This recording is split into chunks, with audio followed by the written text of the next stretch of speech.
All right, well, welcome back to the Nexus Wrap-Up. We are in our 4th week of UNchristian, and this week the topic was judgmental. Why do non-believers think that Christians are judgmental? Why are we kind of pegged as that as a stereotype? So joining us today, we got Alan, the co-leader of Nexus. We have Jennifer Woodward, my wife, Neil. Remember your last name? Todd. Neil Todd. 2 first names, that's why. And then, of course, Jordan Blakeman. So, everybody, what did you think about today's topic, or about anything we didn't get to that maybe you wanted to expound on a little bit?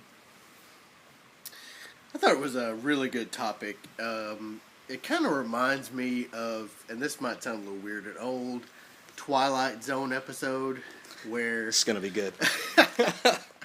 Where they're talking to this lady and they're like, we're going to fix you, we're going to fix your face, you know, we're going to fix your face, you're so ugly. And, you know, eventually they show her face and she looks actually normal. Oh, and the people that are saying that all have these, like, weird pig face looking things going on. So it kind of reminded me of that, thinking about the concept of judging and being judgmental. I think I understand. That we may actually have pig faces when we're judging other people for looking pretty. Okay, I can go with that. Cool. What else? It's like the scripture that says to not, in a nutshell, to not judge he who has the plank, the rod, speck. the plank in his own eye. That's kind of the same idea. What else? There is one thing that I wanted to say. When it comes to judging, it's not about, like, we all make judgments every day. That's not wrong to do.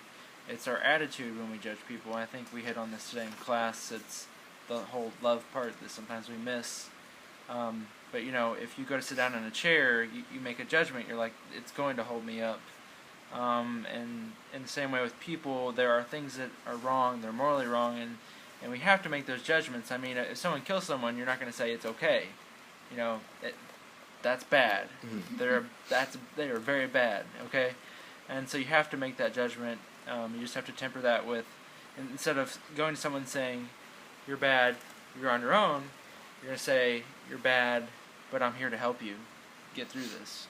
And I think that's the big difference. Yeah. What do you think was maybe one of the... what was maybe something that was said today that you hadn't thought of before? We talked a little bit about the golden circle idea and how we have kind of these different layers of walls and vulnerability. And then we watched the video of the lady talking about vulnerability and how if we try to numb the areas of discomfort and of rejection and of hate and judgment, we also tend to numb the areas of love and joy and peace and patience and kindness. What are your thoughts about some of those ideas? Well, when you're numbing those things, the bad things or the things that you struggle with,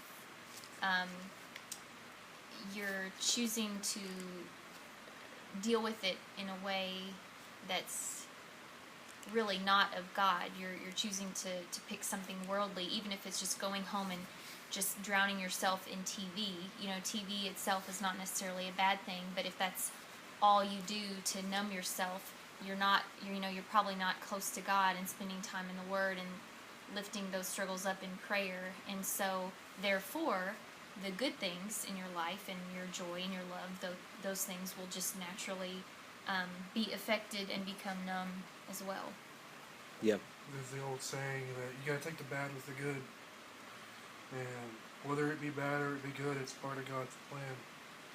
You should be open to both aspects of it. What did you think about the statement that I read from the book UNchristian that we should try to view people as potential Christ followers rather than people who are a part of some sin or judging them as a part of some group that is unworthy? How do you think we can do that? How do we adjust our minds and our tendencies to pursue that? Well, I think we, have to try to stop moralizing and spread the gospel more than we spread morals and right behaviors and stuff like that. Because I think we preach right behavior more than we preach the gospel, I feel like. as a whole. Almost like we're trying to get people to experience the effect without giving them the cause. It's almost, it's almost usurping the gospel and putting a behavioral standard as in a position higher than that. Seems like. Words of wisdom. Yes. Hijacking the gospel. Yeah.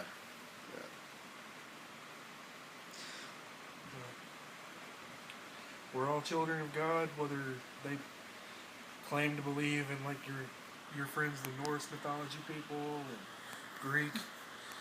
They're just looking for answers, and some of them think they find it in that, but